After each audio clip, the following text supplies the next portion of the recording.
The brand new Hunter Exotic chest piece arriving in the Edge of Fate expansion on July 15th is the Moirai, and the way I know this and am able to show it to you today is because Bungie was kind enough to fly me out to their HQ in Bellevue, Washington to take an early look at the Edge of Fate expansion so that I can report back to y'all about how it is. So keep a close eye on my channel, as over the next few days you'll be seeing exclusive early looks at the Warlock and Titan exotic armor pieces, all the new weapons, the armor and weapon tier system reworks, the stat system rework, set bonuses, an interview with game director Tyson Green, and so much more. In fact, it's likely that I'll have another Edge of Fate content video up by the time you are done watching this one, so head over to my channel after you're finished watching to check it out. In this one though, we are 100% focused on the brand new Hunter Exotic armor piece, which comes equipped with Web Catcher, where Threaded Spike can bounce to tangles, detonating them and returning immediately. Tangles detonated by Threaded Spike are rewoven and retrieved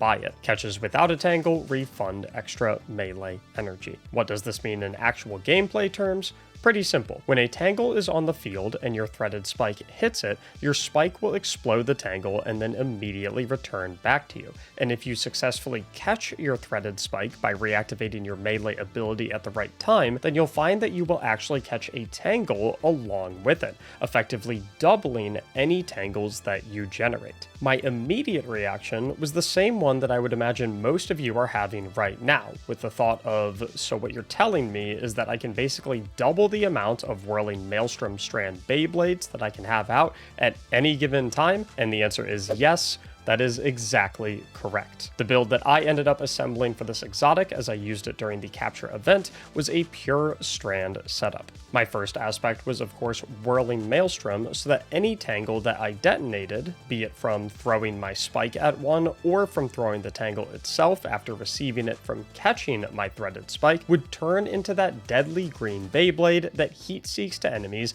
and tears them apart while unraveling them at the same time, which is very convenient considering that with unraveling being a Strand debuff, these Maelstroms can create more tangles from the enemies that they defeat so that you can create even more Maelstroms. For the second aspect, I went with Widow's Silk in conjunction with the Grapple grenade in my grenade slot for a couple of reasons. The first is that I love using Grapple grenade with any tangle or whirling Maelstrom centric build due to the fact that when you grapple to a tangle or a Maelstrom, it doesn't consume your grenade charge, effectively giving you a free grenade use and subsequently a free grapple melee use. And this build is probably the best this mechanic has ever felt due to the fact that you have so many tangles and Maelstroms out on the battlefield at any given moment, so much so to the point that you are legitimately Spider-Man across the Spider-Verse in your way around fights from one side of the room to the other as you go from Maelstrom to tangle to Maelstrom. And if you include mods like Heavy-Handed for orb power generation on melee final blows on your gloves, along with stuff like recuperation for some HP when you pick up those orbs, it becomes borderline impossible to die,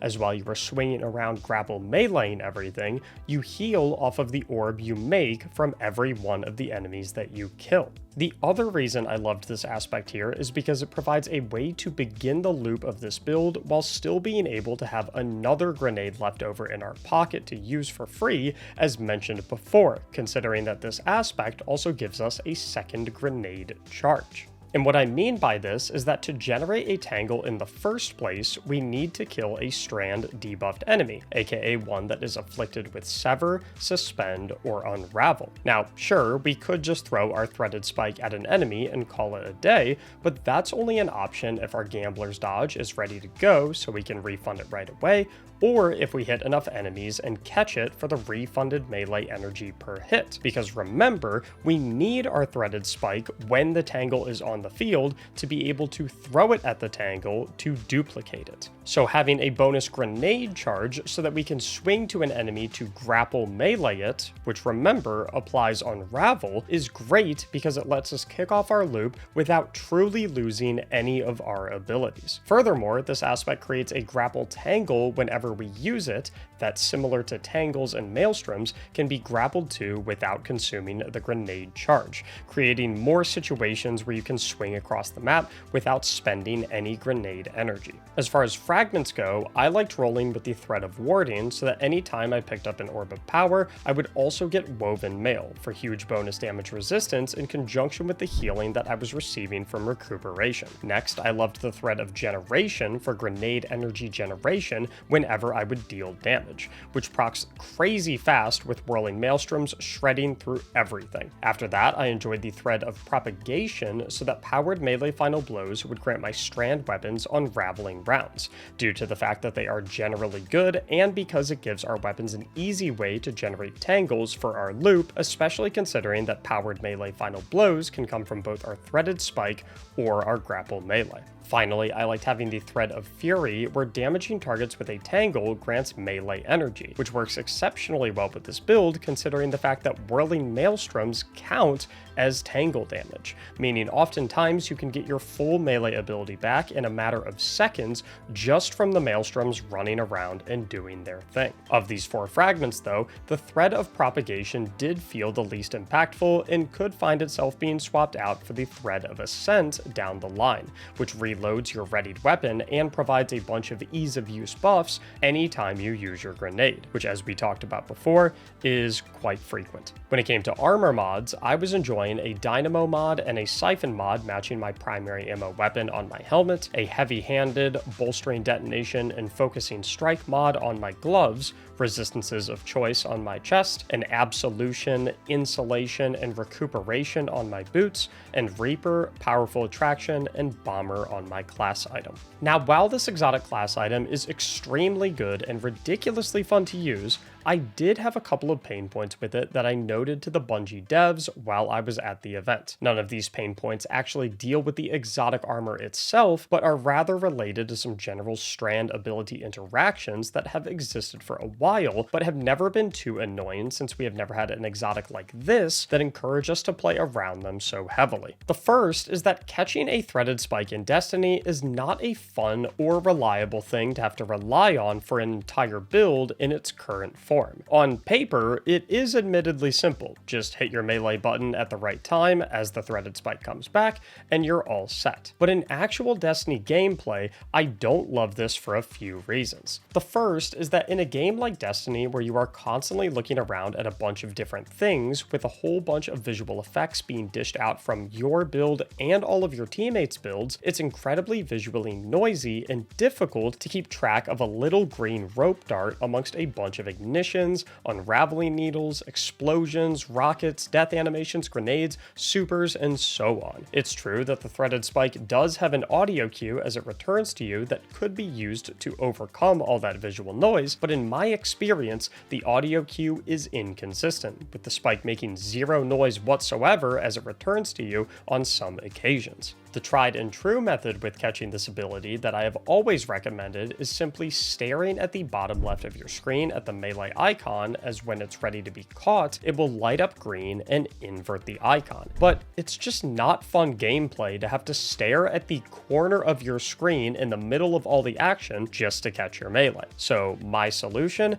give us an unintrusive green flash in the middle of our screen when the rope dart is ready to be caught, similar to the one that you see as a warlock when you cast your Song of Flame super. It's unintrusive, front and center, doesn't require you to stare at an icon away from the action, and still demands that reaction time skill check from players looking to take advantage of this mechanic. Issue number 2 that I found is grapple target prioritization. With any build utilizing grapple grenade, you always want to grapple to sources that refund your grenade when grappling to them, such as tangles, maelstroms, and grapple points. But there is nothing more frustrating than trying to grapple to one of these 3 things while an enemy is standing next to them and your grapple deciding to track to the enemy instead of what you were aiming for, consuming your grenade charge in a situation where you were aiming for it not to. This problem is especially felt with whirling maelstroms, as maelstroms love to stick to enemies like glue and even get inside of them sometimes,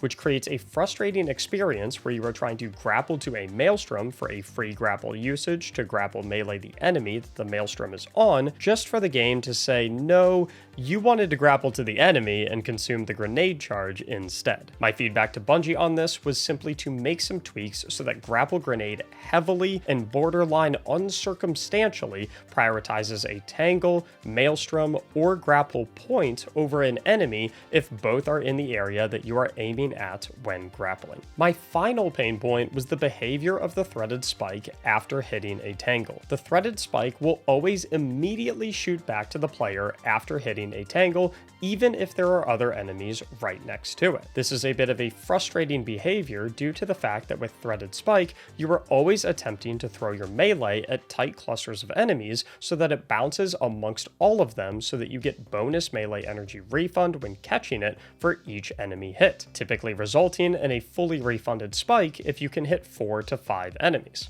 However, with this exotic, you also want to throw your threaded spike at the Tangle so that you can duplicate it when you catch the spike. But if it returns to you right after it hits the Tangle, you'll barely get any melee energy back when you catch it because it didn't hit any enemies. This creates a bit of an odd and frustrating gameplay decision where you have to pick between hitting a ton of enemies so that you can get the melee energy refunded, or playing into the exotic to dupe the Tangle, knowing that you won't get any melee energy back because it refuses to bounces to enemies after it hits the Tangle. I do like that it returns to you immediately after it hits the Tangle though, because the idea of this exotic is that you want to throw it at the Tangle so that you can drag the Tangle back to you and double it so that you can throw it for a bonus Maelstrom. As such, my proposed solution was to simply make it so that in any situation where you catch the threaded spike after it hits a Tangle, it should fully refund your melee ability no matter how many other things it hit. Overall, I was very pleased with this exotic armor piece and think it brings an incredibly fast pace and flashy playstyle to the game that we haven't seen to this degree yet. If the 3 pain points I mentioned with it are fixed, it'll find itself as an exotic that requires a lot of snappy reaction time button presses, but rewards you highly and consistently for properly executing them. Even if they aren't fixed though, it'll still be quite strong and will absolutely be a very fun time. Before we wrap this one up though, I want to take a brief moment to sincerely thank you for watching this video and all of the ones before it. To put it simply, I'm just a guy that really likes Destiny, and never in a million years would I have ever thought that I would be sitting in the Bungie HQ building playing unreleased content so that I could bring it back to show all of you. The position that I am in and the opportunities that I am afforded are thanks to you and your support. I am eternally grateful and will continue to do my absolute best to deliver you the content that you want to see, such as videos like this right here. And there are a lot more like it coming. Like I said, I'm releasing tons of Edge of Fate early preview gameplay stuff over the next few days, so just click on my name right below this video to go to my channel to check out all of the other stuff I got to check out while I was there. I hope you enjoyed. Thank you so much for watching, and as always, have a great day.